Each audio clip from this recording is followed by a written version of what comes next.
step, I've just made sure that these are flush and there won't be anything in between these spaces and the end plate.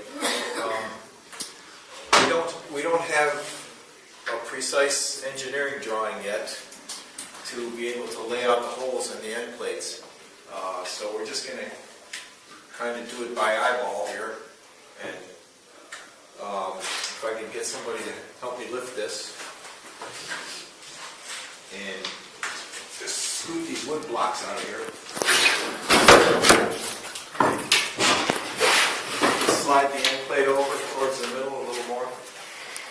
That way? To the left. Just, yeah, towards the edge. No. Oh. Yeah. Lay it out flat. Okay.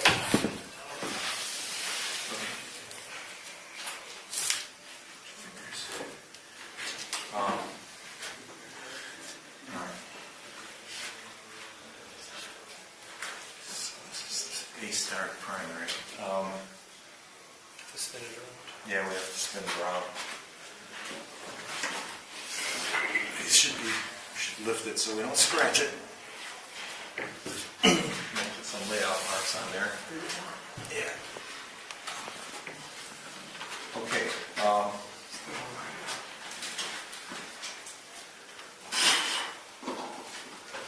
This is not very. Okay, thank you. Just going to have to take a couple of measurements and try to center this up by eye. The diameter of the end plate is the same as the outside diameter of the pole pieces, which is 15 inches. You know, eventually we'll have a drawing and we'll know where to drill. The situation right now is going to have to be kind of eyeball. Just setting it in place first.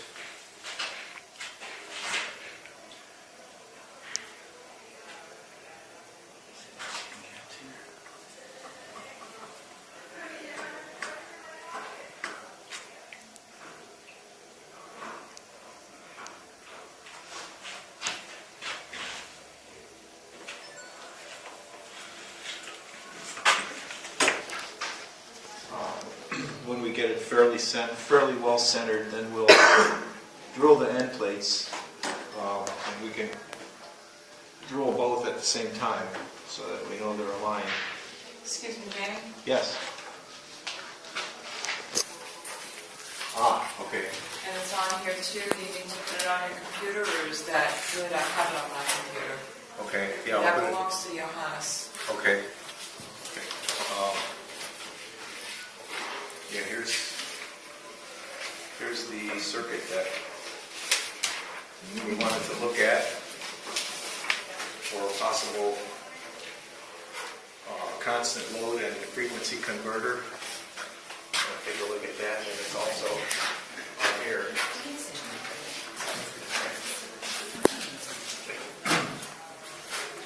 James? Yes. Just to make sure the output coil V is on the bottom. Yes. The output coils are top and bottom, Okay. and inputs are left and right.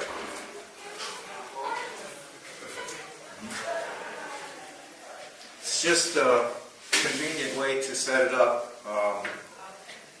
because when we get it all assembled, you probably want the high voltage to be out of the way. So it's just convenient. These two will be connected together, going out the back of the end plate. So it's the best orientation.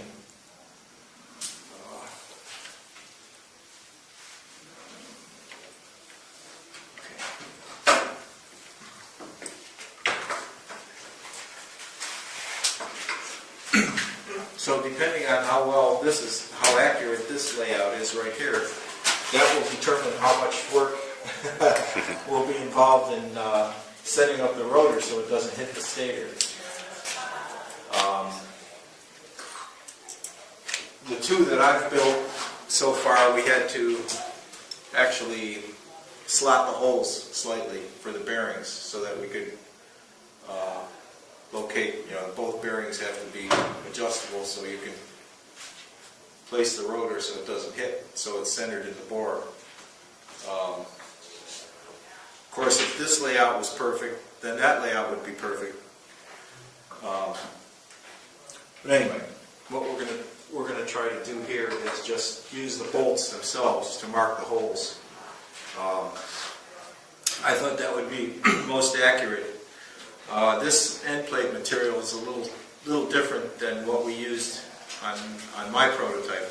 We used FR4, which is actually the same material that PC boards are made out of. And it's very, very strong and dimensionally stable.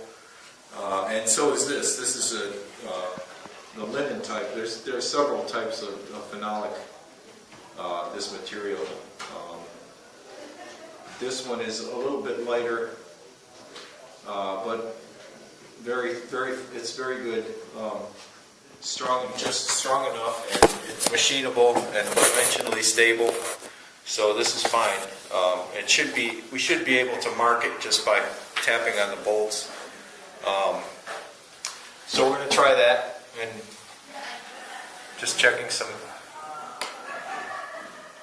see if we have this centered as well as we can. Aye.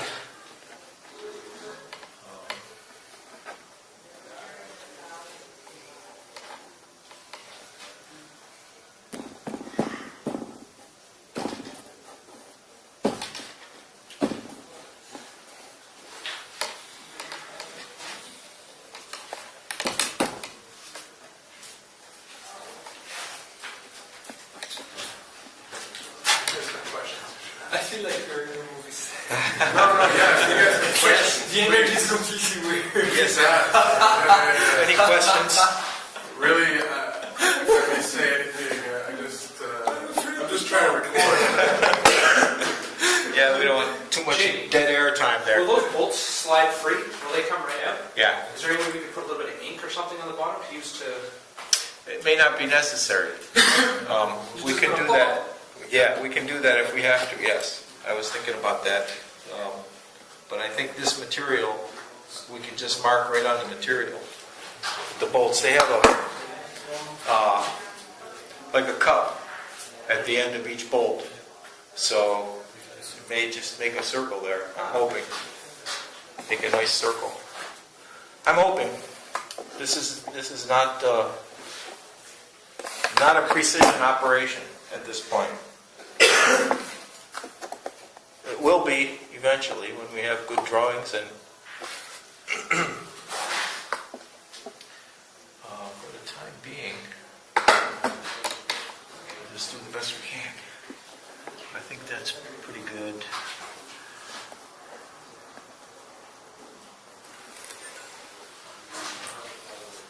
Go a little bit more this way.